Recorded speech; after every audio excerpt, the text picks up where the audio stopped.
This is an orthokeratology case where lenses are decentering during nighttime wear. I think vision is okay, but the lenses are not staring very well, and I think there's a little bit of epithelial staining going on in the right eye with this patient. So if we look at the post-wear maps, the lenses are definitely moving off. Interesting, both of them are moving off towards the right, the patient's right. Um, and if we bring up the lenses, um, best way to correct this is to increase the sagittal depth of the lens. And I was looking at the initial topographies. I think we can make the lenses a little bit larger and then decrease the IC and OZ so that there's more of the lens for alignment in the periphery. I believe this is a pediatric patient in a smaller zone. It really won't cause any issues with glare if the patient doesn't have glare issues already. So the other thing I noticed is in the left eye, and the second time I'm seeing this, I think there was a software glitch when this lens was made. And see this funny red kind of half or three-quarter circle here, and what that translates into is a lens with a very unusual back surface, back periphery. So this lens, I would recommend that you just not use at all and just design a new one. Um, for example, if I just go to the base topography and create a new lens for the left eye, I'm going to create a new lens. I am not going to start with the previous design. Let's see, you did average astigmatism, so I will average it also. Make that a little bit bigger. And let's put the patient's prescription in.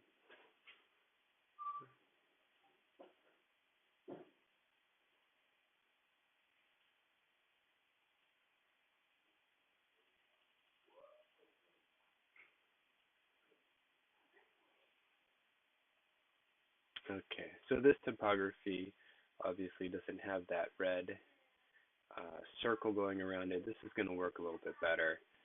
Um, Let me actually just go ahead and create a design here.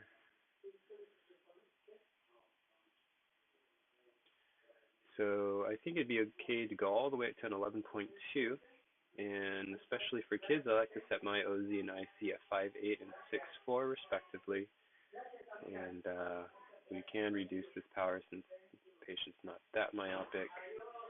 GSIM just like you have it, axial just like you have it.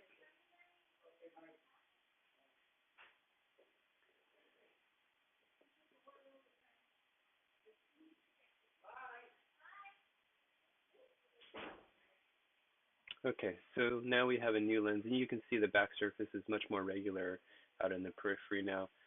Um, the other thing I'm going to do is I am going to add additional bit more sagittal depth to the lens. So here at the blue dot, I'm just going to click down, and we'll bump this up until it's about 5 microns of clearance. I think 6 is fine. So we added a little bit more sagittal depth. It's a larger lens. This should align a little bit better. You can see that our target powers and base curves are still the same as your original. Topo demand is the same, but the peripheral alignment of the lens will be a little bit different.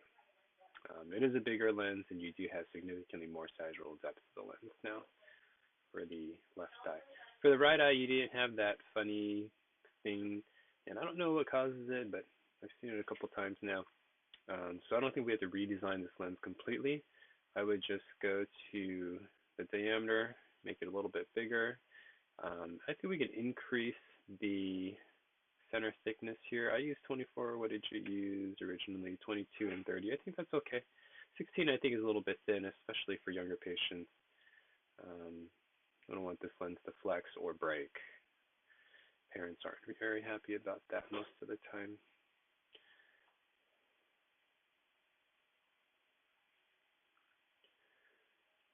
Five, 8, 6, 4. And then we can reduce the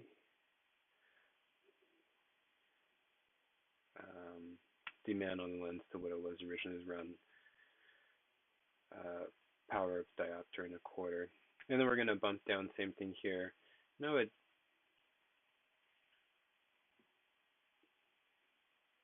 maybe bring this one even up to about 10 microns.